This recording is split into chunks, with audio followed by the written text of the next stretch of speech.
On the domain of neuroticism, there are several facets that we found differences in with pathological gamblers compared to non-pathological gamblers. One is, as a group, they tended to be more anxious, more prone to worry. They tend to be more sad or lonely or discouraged in terms of depression kind of affect. They also tend to exhibit higher levels of self-consciousness. This is this proneness to feeling inferior, very interpersonally sensitive to ridicule. They take criticism much more harshly than most people would.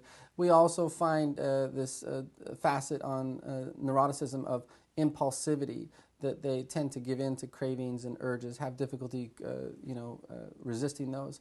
And then finally, this vulnerability facet on the NEO personality inventory that has to do with coping with stress. On average, as a group, pathological gamblers struggle to cope with stress, and they often give up or quit prematurely in the wake of stressful situations.